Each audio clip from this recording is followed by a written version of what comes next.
Are you a bass beginner and are you struggling with your practice or just getting better? Well, there's a potential that you're making one of these 5 mistakes. In this video, I'm going to show you what these 5 mistakes are, what they might sound like, and also how to fix them as well. So without further ado, let's just get straight into it. Now, the first major flaw with bass playing is bad tone. Now, obviously, when you start playing the bass, you're not going to have that great professional tone like you've been hearing on just whatever, Spotify, the records, if you've still got vinyls around. I've certainly still got vinyls around. But yeah, bad tone is the killer to any bass scenario. You've got all of that string buzz and you just don't have that sort of heart which you hear everyone have. Well, firstly, do you know about your bass EQ? Now, that can go a long way to just give you the best setup for it. If you want more bass, turn your bass knob up, and if you don't know what your knobs do on your bass, then look up what they do and figure out what they do. If you've got a standard P bass or jazz bass, the setups are pretty simple. I'll put them here and I'll put it here, and you can see what the standard knobs will do on a P bass and a jazz bass. Now, I've got Stingray, that's a little bit different, but you don't have to know about it. Essentially, I've got volume and then bass, no, volume treble and then bass there. So I can turn up my bass if I want, and I can turn up my treble if I want, and turn up and down my volume. And that goes a long way in the sound production and, you know, what sound you want ultimately.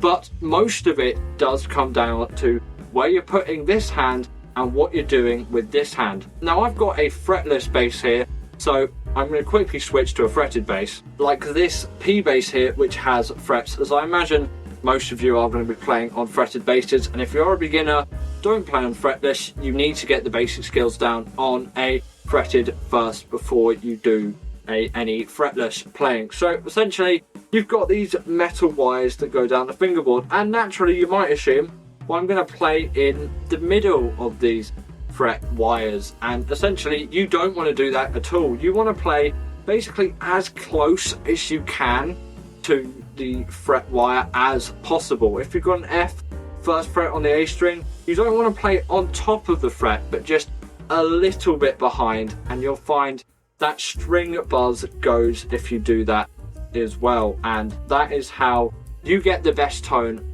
on a fretted bass. Simply play right next to the fret. If you play right up here, you just get loads of string buzz, and it just sounds awful, really. So for the best bass tone on a fretted bass, play right next to the fret, and for a fretless, you play on wherever the dot is or wherever the note is in tune for the best tone, because tuning becomes the issue there. But you don't have to worry about that on a fretted bass. So as long as your strings are in tune, you'll be in tune, and as long as you play next to the fret, you won't get any string buzz. Now, some cheaper basses will be a little bit buzzy as well, but you can't blame all of that down to your setup. Ultimately, it is you as well. And there's a big issue with this hand as well. When you look at the positioning of where this hand is, you often find, now, that some people would use a pick, and for standard bass stuff, that's not really what you want. And you'll see people sort of push up on the strings and do all kinds of stuff like that, which is not what you want to do for proper bass fingering technique. Essentially, if we're playing on the E string, I'm going to have my thumb on the pickup. The pickup's just a little black thing or white thing, just a thing that sticks out of the body under where the pickups. You'll see these like metal circles on it as well. On a P bass, they look like this. On a jazz bass, it's different. On a jazz bass, pick the pickup that's down here. Really, you can use either, but I prefer the sound from the bridge pickup. And, you know, in some ways it's sort of easier to play down there because you kind of have to put less force in to get a big sound out of it. I find in some ways, but on a P bass, we're going to be playing over the pickups, or really a little bit in front of the pickups, but we're not going to be too fussy about that. So don't worry, put your thumb on the pickup. There's a screw in the middle of this one, so I've got it on the screw side towards the end of the neck here rather than the other side. So put it there, get a good grounding with your thumb, and then you just want to press on the string, and you've got 2 fingers that go like this obviously, and you just want to press on the string.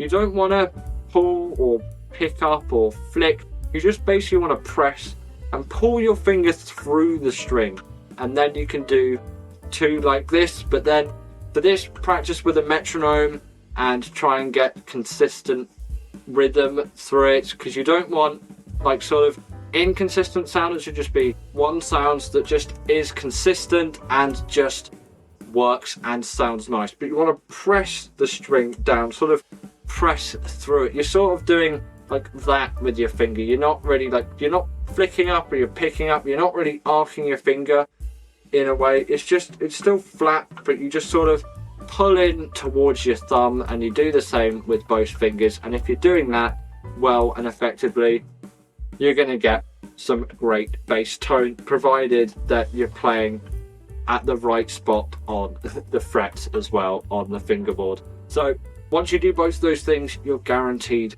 to have a much better bass tone. Work on these things for beginners is absolutely essential, I think, especially this hand, which is sort of the harder hand to get round in some way for the bass tone side of things. It's easier, much easier, to put your hand here and, you know, put them at the right spot on the frets, but this bit is the tricky bit. So work on it for as long as you need to, but remember, press the strings, don't flick or pluck the strings. Now I'm going to keep with the fretted here because I think it's just better for all these beginner examples. But next up, we have got just sort of, where do I put my fingers? Like, how do I arrange my fingers on the neck? Because you'll see people do all kinds of weird positions, and then they've got their thumb over that. And, you know, some of these are definitely valid, like the thumb over, but that's not really what we want to do for standard bass technique. And, you know, for getting you the best efficiency is ultimately, you want to play bass as efficiently as possible. You want to put the least amount of energy in to get the best tone for you. And this does come into tone slightly, but it's more in just sort of your fluidity and how well you can get around the instrument. But you'll get all kinds of positions where you get really closed hands and people putting loads and loads of pressure on. It's sort of natural to do that when you've got all these big fat strings and they just make your fingers hurt, and then you just feel like you've got to really give a lot of handful to get good tone in. And you really don't. Playing lightly is often the best way. Not too lightly that you can't hear anything, but lightly enough that you get a great tone, but you're not getting all that extra clang and you're not feeling like you're putting so much effort into it. It is going to feel like a little bit more effort when you're just beginning, but if you played it for a month or so, you should really get used to it. But what are you going to do with your fingers then? I find if you just take your hand out this, it's a little high five, wiggle your fingers round, make sure that they're all sort of like not tight up, and get your hand really relaxed. Ultimately, you want a relaxed hand, and don't put your shoulder up, this shoulder, or if you're playing a left-handed bass, this shoulder, obviously it'll be the other way around. But don't put the hand that's doing all of the stuff on the fingerboard, don't make your shoulder go up. Your shoulder wants to be relaxed as well. Same with this hand, and this arm can just go over sort of the natural sort of bend in the bass, and then it goes where the pickup is, like I've discussed earlier. But this hand, get it out like this, and then flick it the other way around, and sort of get it arranged in a position like this, where you sort of, your fingers are slightly arched. You sort of got like a C on that side of your hand, and it's sort of like held out. All your fingers are arced, and you're holding it out in like sort of a consistent fist shape. If I could search you, I'll give you a close-up, and then just put that on the fingerboard, and then move these fingers in and closer, and where they naturally rest is really where your fingers should go. And do use your pinky. I know for a lot of beginners that you just don't use your pinky because your pinky is your weakest finger, and you just 1, 2, 3. But you know, I often find, especially for me nowadays, I really don't like using my third finger unless I'm going higher up. If you're going really high up the fingerboard, don't use your pinky, use your third finger. But for this stuff down here, use your pinky, and then do the 1 fret 1 finger technique, and then you can do the technique where you don't use the third finger. That's more sort of jazz traditional-y if you want to get into jazz. But I still think you should practice both methods of using your third finger and not using your third finger, and, you know, see what works for you. But please do use your pinky and try and train your pinky up. It is probably like the most useful finger for when you're getting round stuff. Ultimately, if you can use your pinky, you are really in a great advantage compared to a lot of other beginner bass players, and it is really a big issue, which is why I've separated it from the previous one. Use your pinky is just such a big thing. And next up is tuning. If your bass is not in tune, please tune it. You can get tuning apps on your web browser, on your phone, on basically wherever. You can get your own dedicated tuners as well, and you can get free ones, you can get ones you pay for. But essentially, it's never been easier to tune your bass. So please make sure your bass is in tune every time before you play it, and slowly you'll get better at tuning it faster. You'll realise what your strings sound like, and for times you won't even really need a tuner. It's always good to have one for reference, but you can use your ear for most of these things, and you can even get into using harmonics for tuning, but I won't get into that because that's perhaps a little bit too complex for today's video. But just learning what your strings sound like in tune and always having your bass in tune will make your practice sessions much more enjoyable and easy. If you get in the habit of tuning your bass, then you are again leagues ahead of so many others that just don't tune their bass, and they just start practicing with their bass and they don't even worry about tuning, and they don't even consider, oh no, I'm probably not in tune. Just play what the tab says and go along with it. As a beginner, your ear might not be quite tuned in, but you should still be able to hear, okay, this doesn't sound right. Especially if it's really close on the edge as well, it can sound really, really off. You sort of get to this stage, where you just like, oh my god, like I'm so just out of tune. And getting to that stage as soon as possible and just being like, right, my bass is not in tune, please, I just need it tuned. It's going to do leagues of greatness for you. So please tune your bass, everyone. Before you do it, make sure your bass is in tune, because so many beginners are not doing it. And the last mistake is not learning the fretboard.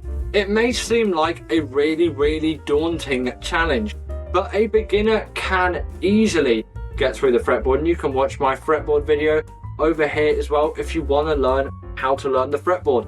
In those beginner stages, in your first month or so of bass, or even first 6 months, first year, whatever your beginner stage or whatever you think your beginner stage has been or is going to be, you need to learn your fretboard in that time, because it is just going to be so useful to you. And then it's going to be great if you want to start reading bass clef and other music notation that isn't tablature.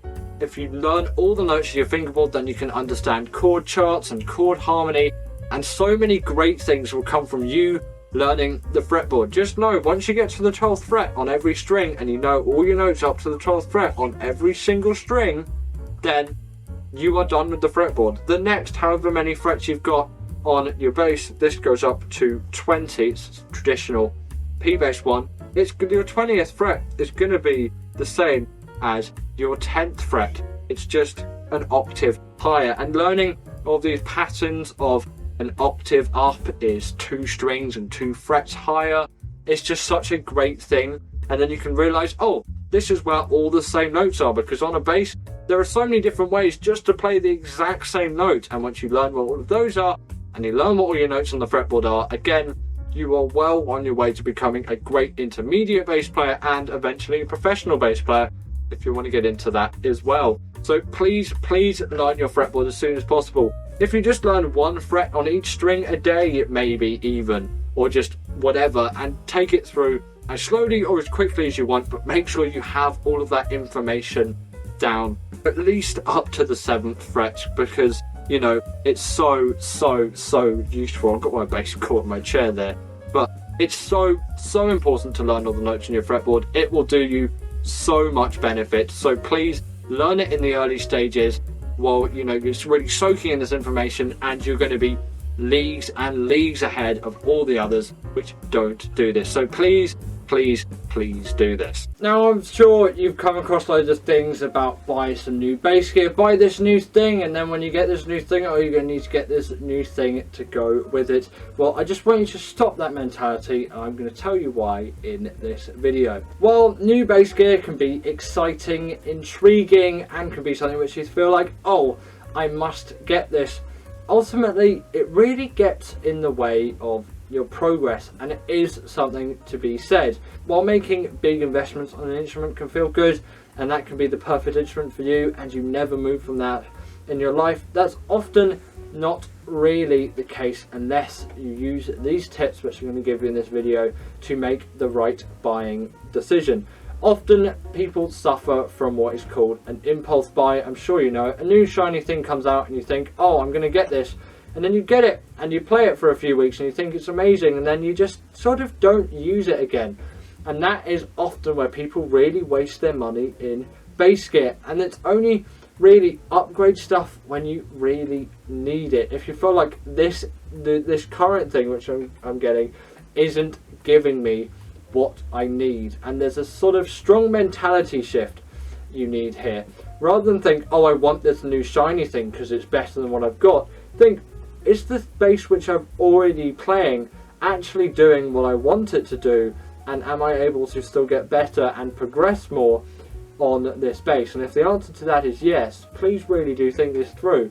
Then you don't really need that other base. You can keep progressing on your previous one, but if you do really feel like you need it, you can always wait a few months, and if still in a few months time you really feel like, oh no, I want this base, then go for it.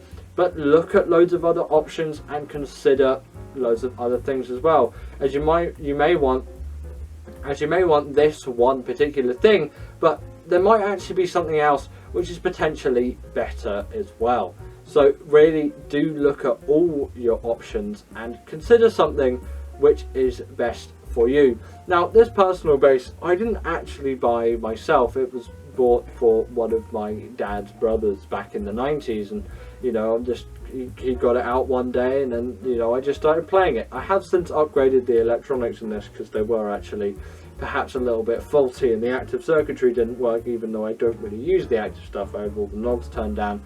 This just became my personal base, and I got personal experience of playing it and built it, although I'm looking to get a fretless Jazz in the future, but I'm leaving that to the future because I realise I don't need it right now, and I absolutely love this base and what it gives me. And while it's not a particularly cheap base, I've still played many cheaper bases in my time, like P bases and things, and they all, you know, I don't see fault in them. While they're not my favourite base because I have this base, I wouldn't consider, let's say, moving up from another base if I didn't know of the Stingray and if I didn't have the playing experience. I'd be totally fine playing on those bases, let's say. I would want to go back to this, but I know what the experience of playing this is. And if you really are looking to buy a new base, if online's the only option, then fine, you can buy it online. There's nothing wrong with buying a base online, but if you can go and actually try it out in person, then really do, because that is the ultimate deciding factor.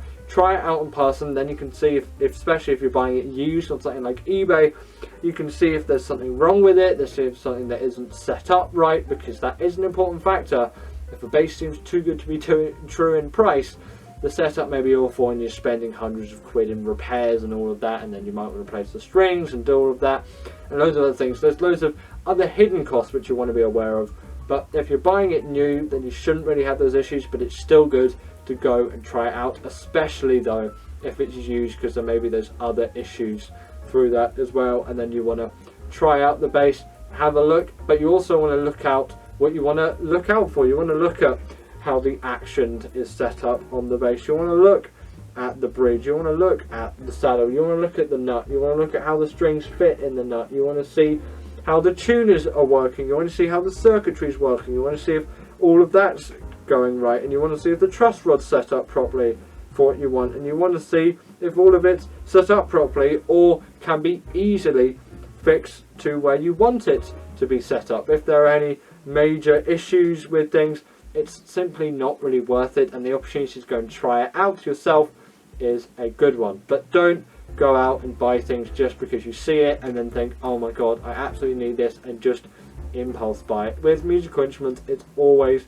worth time. And while you may think, oh, when I buy this thing, I'm going to be satisfied forever, and then boom, on an impulse buy, that's usually not the case. You'll think, oh, I've got this shiny new bass, well, I'm going to need a much better amp to use with it, right? And then I'm going to need more expensive cables, and then, oh no, I'm going to need, you know, whatever else. And then it's like, no, you need another bass now to do this thing. It's like you get down a rabbit hole of all of this stuff, and it's really not worth it.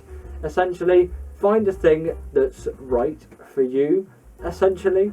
Like, this bass was right for me, but I got to personally try it out and use it. But I will be getting a jazz bass, but I'm going to look through and consider my options when it comes to that. I'm going to look through the options, and I've still probably got about a year or two until I actually buy it. But, you know, for example, I've bought one new instrument this year because I am a sax player, and this is my Yanagisawa soprano. And I spent a lot of time thinking about this instrument, and I went down to London to go and try out some stuff in Sax & Co. And, you know, this was the soprano I was looking to buy, and obviously I did try it. It's the unlacquered version as well, so it's a little bit less shiny, and this is the one that I went for ultimately because it's the one that I wanted. But I did try out some other Yanagisawa sopranos, and since then I've been back to try out some more sopranos, even tried out some curved sopranos and some Yanagisawa tenors, because I am looking to buy a Yanagisawa tenor. But all of those processes which I've told you in this video, I've applied when I bought this thing, because I wanted a soprano, you know, probably a good few months, about 6 months before I actually ended up buying this thing. And I've had it, you know, sort of half a year now, I guess. I've had it since August, we're in January, so, you know, a good half a year now, and I'm very happy with the purchase, and I don't think I'll really ever be getting another soprano like this. I might get a backup one in the future, but not really like this again. I might get a cheaper Yanagisawa one, but that's besides the point. I'm very happy with the purchase. A few months before, I looked and I researched through, and then obviously I went and tried it out, and I tried out mouthpieces as well, because, you know, I went and tried out the mouthpieces, and I've got a Jody Jazz HR Star. Now, to a lot of bass people, that probably means absolutely nothing to you, but I went and tried all of this stuff out and put it together in a setup, and I got this lovely result out of it. And what I'm saying is, I spent all the time, I did my research on it, I waited for quite a few months because it was a massive investment, and, you know, it will continue to be, but it will pay itself off eventually. And, you know, I'm very happy with the outcome, and it's because of all this work beforehand, and I don't feel as if I need to upgrade anything else, maybe apart from my ligature. I've got just sort of a basic Rovner, and I'm wanting a Silverstein, but I'm going to do that when I get a tenor, and it's not really a need, it's just I'll probably get that in the future. But I'm so happy with this setup, like I'm so happy with this bass, and I think it's because of these concepts which I've brought forward in this video. So that's it for today. These are two examples of just great renditions of using this technique. The saxophone more so than the bass, because I didn't actually buy the bass, so followed the method when it comes to this one. So I went and tried it, and obviously I did buy it new, but still all of those steps went there, and I tried out other ones which I wasn't planning on buying, and they weren't for me as compared to this one, and obviously that's why I went for this one. But it's always good to try, and always good to have a look around. So that's it for today's video. I hope you enjoyed, and now you can maybe stop some of your bad purchasing decisions. But that's it from me. I've said it too many times. I'll see you in the next one. Bye!